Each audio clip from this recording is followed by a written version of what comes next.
Hello, YouTube world. Hope y'all are doing well. I know it's been a minute since I have recorded anything. Here's night. We just got back from a hunt, but I figured I'll give you guys an update on our Cane Corso / working dog kennel. And there's been some, a lot of stuff from the last time I posted that's happened. Some good, some not so good. A little bit of everything. Jeannie, come on. So I got a lot of stuff to do out here in the farm, but I figured I'll pick up the phone and start recording because I do want to get back into making some videos again in 2026. And I've had a lot of people that keep asking me to post hunting videos, so I'm gonna go into why I haven't been, because it's not all been my fault. I have tried. By the way, here's my hunting dogs, some of my best hunting dogs. Just completely ignoring the farm animals. Look at Night. I mean, Night does have that prey drive though, where you'll see him sometimes like stare a little too hard, but they all know to respect the farm animals. This is one common question that I get, and it's a good one. A lot of people ask me, especially when they're buying a Cane Corso puppy from me, they're concerned, especially my dogs that are working dogs, hunting dogs specifically, with a lot of drive. I like my Corsos to have not just prey drive, but also defense drive. So they can hunt, they can guard, protect. They are working dogs all around.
All right, good boy, Night. Good get. We just got a real big, fat sow. Look at the good meat on this pig right here. All right, so what I didn't tell you guys is the one that I recorded was Monty's second hog that he has stopped. God, the lighting is horrible right now. But he had actually, before that sow, he has stopped this boar right here. You can see he's got some nasty, real sharp cutters on him. Good size, nasty. That's a dog killer right there. That's what I like. I want them to be able to do it all, not just a one-trick pony. I believe that's what a good Corso from back in the day was. A very useful farm utility dog that could do whatever was needed. He's licking himself a lot because he got cut from a boar on his leg there, but he's okay. It's nothing serious, just two little holes there. Sure, it doesn't feel good. I'm not even gonna show it because it's one of the reasons I haven't been posting, guys, which I was gonna get into why I haven't been posting hunting videos. But before I get into that, yeah, this is a great moment actually to answer that question. Part of a good overall dog, in my opinion, is a dog that has a well-balanced temperament. A dog that can control itself. Again, this dog just came back from hunting, from catching pigs. We got 4 this morning. And as you can see, he knows the difference from when it's time to hunt. He knows when it's time to guard, protect. He knows when it's time to turn off that prey drive and these animals are off limits. So that's the temperament that I'm looking for in my Corsos. Very, when I say well balanced, that's what I mean. I mean a dog that I can bring him in the house and he turns into you know, what do you call it? I forget the term right now. You know what I'm talking about, guys. A cuddle pet, you know, just a house pet that you can cuddle with on the couch, and he's happy just laying there keeping you warm, you know, just watching TV with you all day. So that overall temperament, I love that. Love, nothing makes me happier. You know, I just rehomed one of my Corsos when I do a little walkthrough to show you the dogs that we got and some that we don't anymore. There's gonna be some that you might not see, and you know, some it's been because I've rehomed them and they may have been great dogs for somebody else, but I'm picky when it comes to what I keep for my breeding program specifically, you know. And when it comes to the Corso, I want the total package. That's. I mean, you have to sometimes give up a dog that you really like because it doesn't fit, you know, just one of those important criterias for me. It might be great in other ways, but if you know, especially, you know, starting with a program, I really don't want to set myself back by breeding things that I'm really not very proud and content with. You know, and because I get to actually test these dogs, I get to see the real temperament show and come out. But let me do something real quick and then I'll continue recording. I'll show you guys some of the dogs that are over there. But while I'm here, let me show you guys my Ursa. Oh, who's your big girl? Who's my big girl? The queen of the yard right here. And back there we got Karma. Who's my princess? Huh? You're the queen. I know, you're the queen. Yes, you are. Yes, you are. Oh, just love bugs. One thing all these Corsos have in common is they are the sweetest love bugs with their people, with the family. And that's part of the temperament that I want also. I want them just being sweet as pie with their family. I don't care if they're not friendly with strangers. In fact, I don't want them to be friendly with strangers. So I don't mind that. Now I do mind if they can't control that. You know, like anyone that visits me, when people come and get puppies from us, I can let any of these dogs out. As long as I'm around, I am comfortable letting them out. And I usually do that so people can see that temperament. You know, they see when they come in here, the dogs go wild. They do not like any strangers coming in. But when I tell them, hey, I'm here now, relax, it's okay, they know that they gotta behave. So part of that overall temperament I'm talking about. All right, I'll take a little pause real quick and I'll keep showing you guys some of the other dogs. Macho putting himself to in his kennel. Were you? Maybe not. Maybe you smelled food, huh? All right, I'm gonna feed some of these dogs and then I'll show you guys and update you guys on what else we got going on and what's coming in the near future. Like I said, I want to start recording again 2026. Keep you guys in the loop. I know I got a lot of wonderful YouTube, internet family, extended family around the world. I don't want to keep you guys. I know a lot of you have been patient waiting for me to post. So I'm going to try my best this year. Alrighty, so it's been a while. Had to do more than I realized. But I figured I'll show you guys this bit since I'm getting ready to feed the dogs now. I already fed some of these dogs out here. Don't mind the mess. We got some construction stuff going on. But anywho, so for those of you that haven't followed us or are new to our channel, we feed a raw diet to our dogs.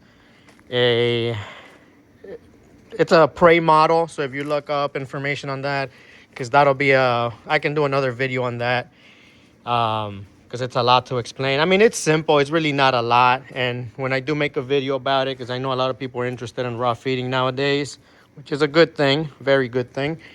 I'll keep it simple because it really doesn't need to be that complicated. You know, you're gonna have a certain amount of meat, protein, you're gonna have bones, calcium, and other good things.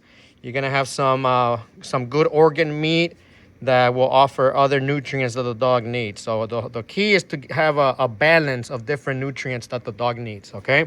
And then on top of that, I'll add some supplements. Not every day, but you know, every so often, or you know, as I see that they need it. Like for example, this is one that I like a lot. This is for joints. It's very good for these big dogs, especially big working dogs, you know, that are expending a lot of energy, a lot of running on these joints. So this one is from NuPro. I'm not sponsored by them or anything. So they're basically getting a free deal out of me right now. NuPro, holler at your boy. I doubt it. Anyway, this is a good one I really like for joint and immunity support. So it's got some other goodies, vitamins and stuff, but mostly it's for joints. It's really good for their joints. That's a powder that I'll mix in here, and they really like it. It's really good. I'm gonna skip most of these dogs today. I'm probably just gonna put it on these 2 balls at the end here, are for 2 of my Corso puppies. Again, I like to give the big Corsos a little bit more than the other dogs, because they just, you know, they're gonna need more than other dogs will when it comes to those nutrients. This is something else. This is other vitamins and stuff, just to give them all a real nice balanced nutrition. Like I said, make sure that they get all the nutrients they're gonna get most from their food, because they're getting a certain percentage of protein, calcium, vitamins, some healthy fats as well. I'll throw some essential oils every now and then. Again, not every day. And so this is going to have a lot of what they need already. But I do like to throw in some extra supplements that they're just not going to get, you know, from eating this same thing every time. Now, if I fed them a variety of things, which I try to do as much as possible, but it's not realistic to every day give them a different, you know, source of meal. This is most days what they get. You know, every once in a while I'll throw some fish, different kind of fish in there, stuff like that, you know. But since I can't do that on a daily, I'll throw in some supplements here and there.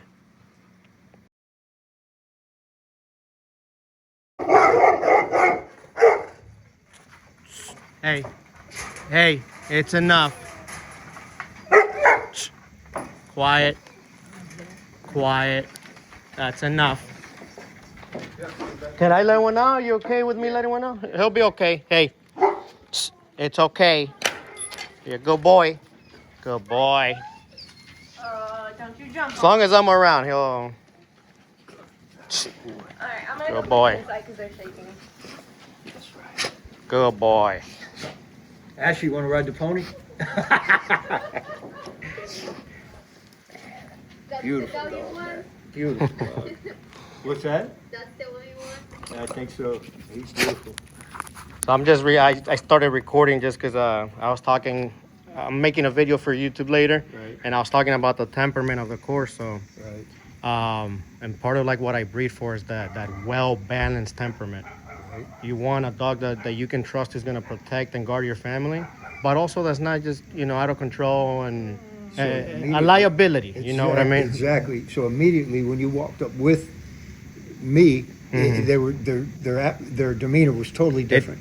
They change, Yeah, right? Yeah. yeah. And they'll also act differently if I'm not here, but my wife is. Right. They're even more protective. Of course. But when I'm around, they know it's like, you know, hey, I'm in charge here. You don't got to worry about it. It's under control. Yeah. Beautiful, man. Thank you. All right, that was just a little show and tell there for you guys. Back to feeding the dogs. I had some people doing some work for us that just showed up there, so I figured I'd record that for you guys as well. I like to not just talk, but also show you guys what I talk about when I say things like, you know, a stable temperament. Good sit, baby. Yeah, baby, you ready? You ready? It's almost time. Good get. Good get, praise the lead. Dale, ven. Good girl. Another big boar. Baby, come on. Come on. Good girl. Inside. Come here. Good girl. Go inside. Yeah, I know. Good girl. She wants to give kisses. Good girl. You did good. Go inside, baby. Go inside. Good inside. Good girl. Stay. Good girl. Okay, back.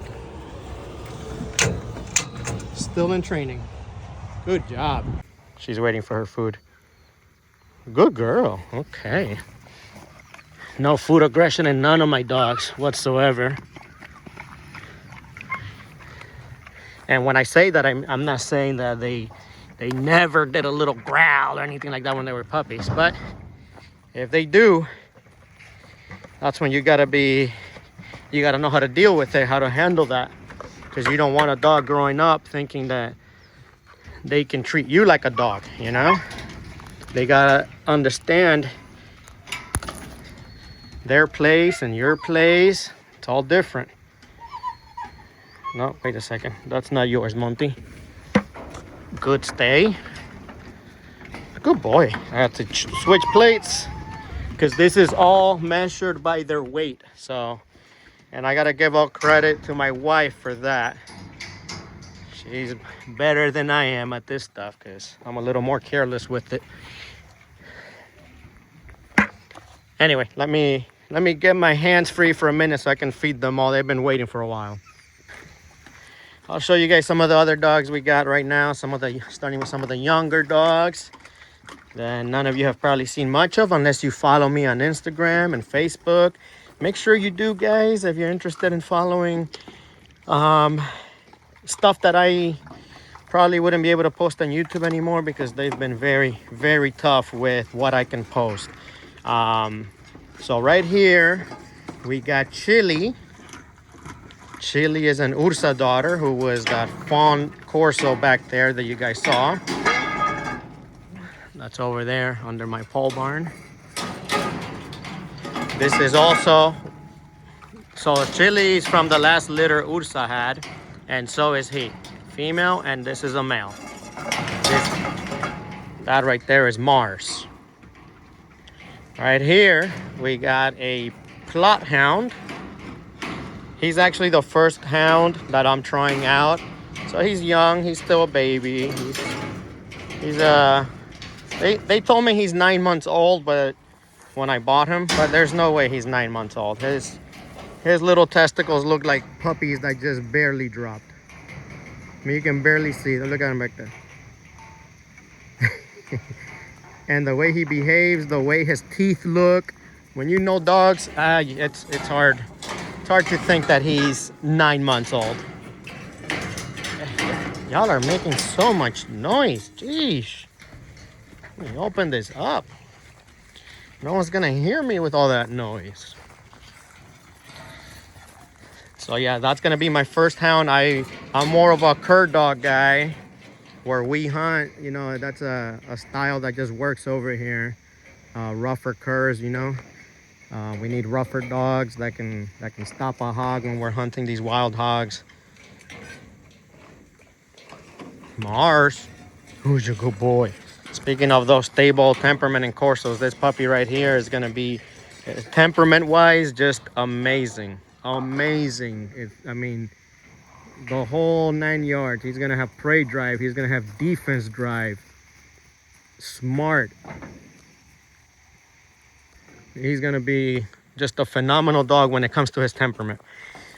Now, this is gonna surprise some people, but I don't plan on using him for my breeding program. Even if he is as good as I am pretty sure he's going to be, he's got some physical things that just did not work out for our favor in that way. So yeah, but he's still, you know, I kept him because I can still use a great catch dog, a great working dog, a dog that I know is going to do the job in the field and do his job protecting the farm as well. So he'll have a purpose here whether I breed him or not. He'll still have a purpose here with us. But I'll talk more about Mars in the future, I'm sure, because he's going to be an interesting case for me anyway to follow and see. So there's Mulata, and that right there, Pirata. Good boy. He's got a little limp on his front leg. He got hurt a few days ago on a hunt. Him and Monty here, they both got, Monty his back leg and Pirata was his front leg. They both got bit pretty good on their leg. And here's Mulata. She is, so these are all curs right here, right? So there's different types of curs. You got Catahoula leopard curs. You got blue lacies, which I have one of those. That's Genie. You got mountain curs. And then you got all kinds of mixes within the cur family. So Mulata is Pirata's mom, for those of you that are wondering. Even though they look nothing alike. Color-wise anyway. Feature-wise, they do share some features. Come on, baby. Good girl. She just went on a hunt with me today and did awesome, like she always does. She's a great hunting dog right there. Great hunting dog. And he's turning out to be awesome as well. He's only about 10 months old, maybe 11 months now. And he's doing phenomenal. So, just like his mama here. Great dogs. And Monty here is actually the star of this kennel when it comes to the cur dogs that are the ones that do the real hard work, if I'm being honest. The Corsos get all the credit because they do the cool job of fighting these wild boars. When they get there, you know, they put an end to it. They catch them by the head, the ear.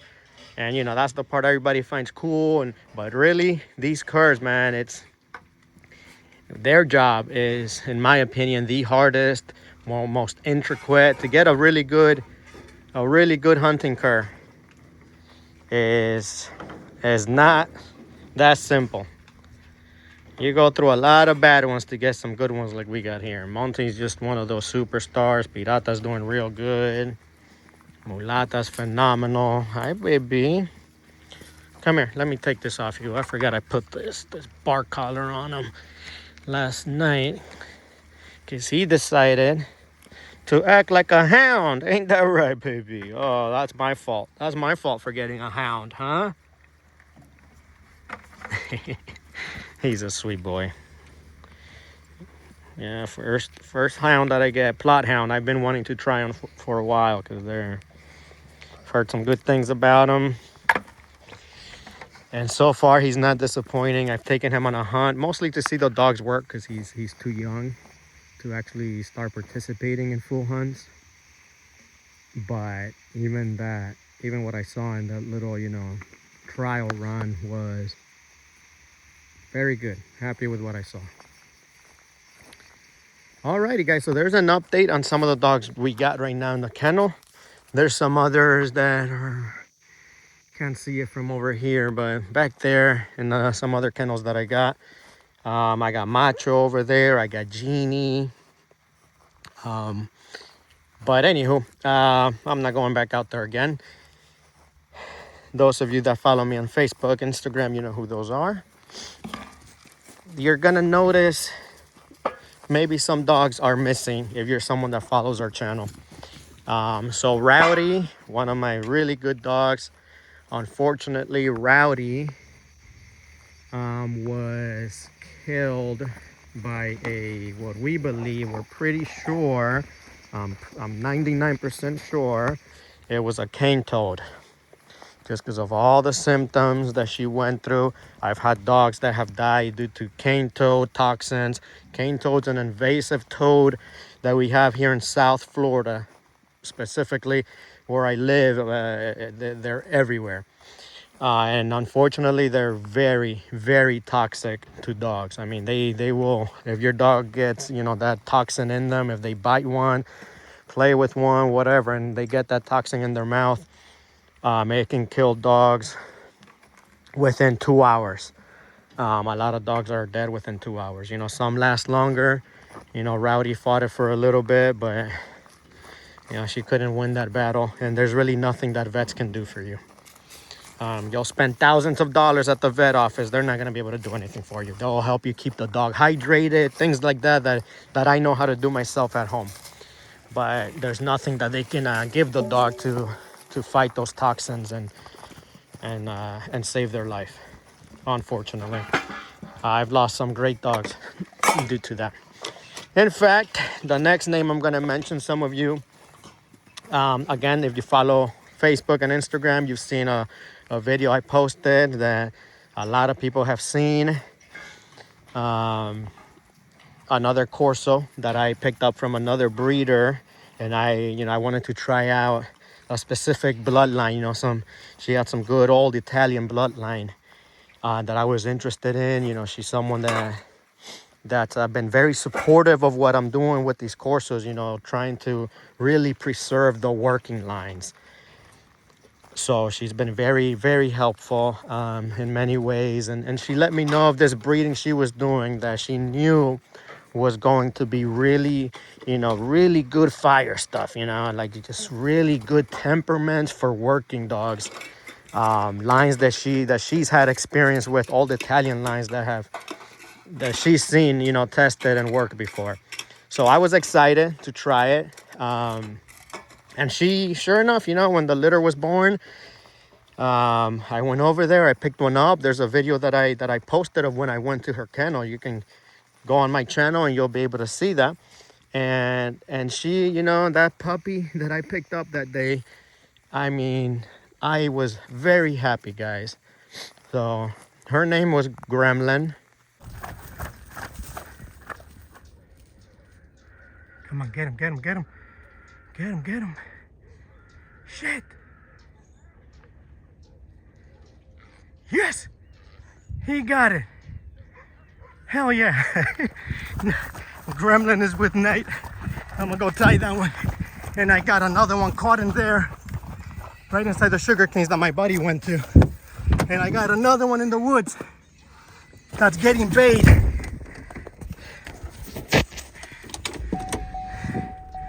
Oh, please don't go in the water though.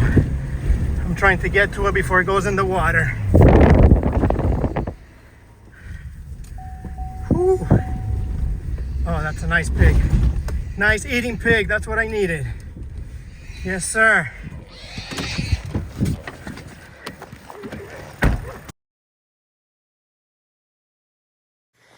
And she did not disappoint at an early age, very early age. I knew that was a special dog right there.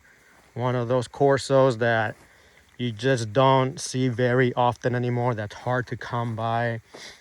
So I was very, very excited to, have my hands on it and add it to my program, add it to my what I got going on here, because it's not easy. Every breeder is gonna tell you they got the best. They got this, they got that.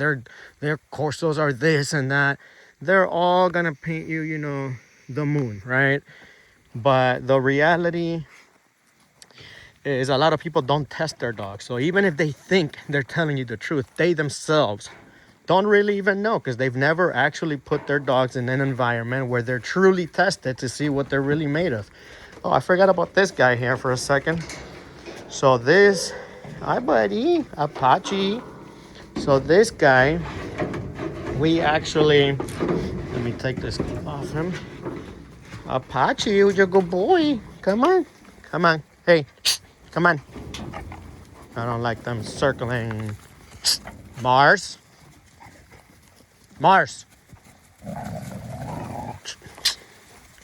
Come here. All right, guys. So I don't know if I jumped off the subject of Gremlin, but yeah, that was a really big hit. Rowdy, one of my best cur dogs, lost her. Gremlin, she was doing amazing, phenomenal. I was very excited and happy with her. And unfortunately, we lost her. I thought it was to the same thing, to a cane toad. But I did take her to the vet and everything, because she fought it for like 2 days before eventually, she succumbed to whatever it was that got in her system. But she was fine one day. She was just here like these dogs, playing around, being normal in the morning. And by around this same time later in the day, late right before evening time, or right around evening, before it started getting dark, we came out here, me and my wife, and she was already showing signs that something was wrong. The same signs we've seen when we've had dogs have those cane toad toxins in their system. So immediately we were worried. We took her inside the house. She just got worse throughout the night, but in the morning she was still there. You know, we took her to the vet. Long story short, the vet doesn't rule out cane toad because it does have very similar symptoms to something else that she thinks it is, though. So she thinks it was I'm forgetting right now what it was. I'll have to look it up again. So I've never dealt with it before. I was not familiar with it. So I'll probably put it on subtitles when I remember what it was that she said. And you know, it's a good possibility that it could have been that, or it could have been cane toad. They're very similar symptoms. Anywho, either way, they weren't able to tell us indefinitely which one of the two it was. But either way, we lost a great dog right there, a phenomenal dog for our breeding program. So that's very unfortunate, very upset about that. But I've had some time to, you know, digest it and accept that that's what happened. And you know, we're no strangers, unfortunately, to losing dogs when you have working dogs. It's the reality is you gotta have a strong stomach if you're gonna be a breeder, and an even stronger stomach if you're gonna be a working dog breeder, because you will lose dogs along the way. It's just an unfortunate reality of being a breeder, especially a working dog breeder, and especially where we live in Southwest Florida, where we have probably the most amount of dangerous things that can take out your dogs. And I wish that was not the case, but I really don't think there's even a place on earth that's got more dangerous plants, animals, you know, whether it be alligators, crocs, invasive species like those cane toads that kill dogs within 1 or 2 hours, all kinds of venomous snakes. You name it, we have it. So it's just a part of the reality we have to accept here. But hey, I'm gonna need my hands again, guys. I'm kind of busy. I probably shouldn't be so busy while talking and trying to record for you all. Hey, baby. He's a good boy. He's the one that we found. Okay, Bo. This is Bojangles. That's what I named the hound. But anywho, yeah, I'm gonna stop here because it's gonna start getting dark soon. I gotta finish up some stuff before it does. So I will be trying to be more active again in 2026. I'll try posting more videos. I'll do some blog videos like this, like I'm doing now. And I'm going to try to post some hunting videos, guys. But problem is, I've tried already, okay? It's not for lack of trying that I haven't posted anything in a while. I've actually posted, I want to say, at least twice. And both times, 2 or 3 times, actually. And every time, you know, it's been up for about an hour and then YouTube removes it. And I don't get it because they won't give you an explanation on exactly why. They'll say, oh, I violated a certain policy, right? It's usually violent or too graphic. You know, again, we're you know, hunting hogs with these wild dogs. According to their policy, if you read it, when it comes to that violation that they keep giving me a strike for, is, you know, they say themselves that they make exceptions. You know, they just don't want it to be, you know, gory for no reason, but they make exceptions when it's for hunting, when it's for like pest removal, when it's educational. Guess what? In my case, it's every single one of those things. We are hunting. Not only are these hunting dogs that are, you know, hunting in a very old traditional ways. This is how the relationship between men and dogs started. It's a beautiful thing to document that still today, all these years later. These dogs absolutely live for it. They love it.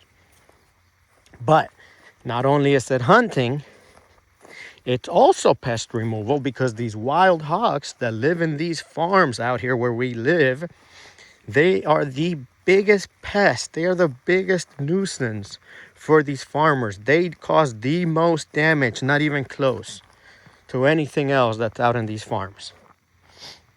And they're getting ready to call it a night. Look at my grizzly baby. Why aren't you in your bed? You got a comfy bed I bought you. Oh, baby. Why are you all rolled up there in the dirt?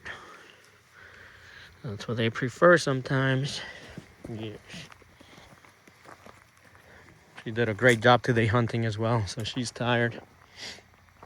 But yeah, so it's hunting, it's pest removal, and I always make it educational. You know, if you watch my hunting videos, I try to explain what's going on. I'll even narrate stuff as a, you know, when I don't talk about it on video, I'll narrate to explain what's happening, because there's a lot of people that are watching my videos to learn, to see what it's like, you know, hunting with dogs like back in the old days, or they want to see, you know, what it is that we're doing in these farms with these dogs, the work that we're doing that's still necessary today. You know, you can't just trap all these hogs. You definitely can't use poison, because obviously these are farms that's going to your tables. You know, what they're producing here ends up in your tables at home. So they can't use poison. They can't use certain pest control things. So these dogs play a vital role still in being able to control, especially these wild hogs that procreate like crazy. They're basically huge rats. Just think of that, okay? They procreate. By the time they're about 6 months old, they start just having babies. And they can have litters just like dogs, you know? They can have litters of 6 to 12 piglets and even more. And then when they're 6 months old, they have all their babies and so on and so forth. If you're not controlling that, it gets out of control very, very quickly. And they cause millions and millions of dollars of damage in our farms every single year.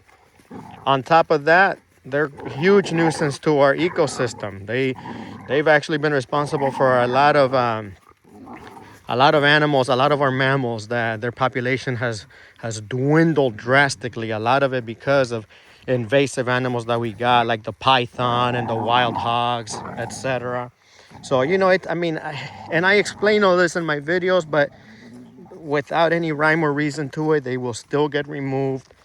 They'll, you know, give me strikes, and they can delete my channel completely. So I'm gonna try to continue to post these hunting videos, these basically documentary style videos of the working dogs, because I really want to keep documenting their life. You know, it's something that's almost extinct, and I know a lot of people like to, you know, see someone that's still out there doing it. You know, I'm not the only one, but there's not a lot of people that are showing this. And we're doing our best. Hey, calm down.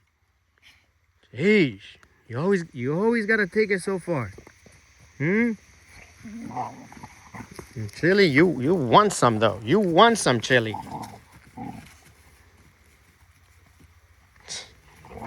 Bojangles, you don't want none of that, Bojangles. Trust me, Bo, you don't want none of that. Bo, don't get in there, baby. Don't get in there, Bo. I told you, Bo. I done told you, but what happened? Huh? What happened, you big skirty cat? They didn't do nothing to you. I told you don't get in there. All right, y'all. Hit that like, subscribe, follow us. Some good things to come in 2026. I'm going to try to be more active for you guys. I'm going to try. I can't promise anything. All right, baby. Because like I said, YouTube is being real hard on me. I mean, I've edited the crap out of these hunting videos I've posted lately, and they still get removed, even with all the editing stuff out that I've done. So I guess I got to do a little more editing out. Don't get mad at me when I post a hunting video and a lot of it has been edited out, okay? It's either that or nothing. But follow me on Instagram and Facebook, because I will post more stuff on there that you won't see on YouTube. All right? See you guys on the next one.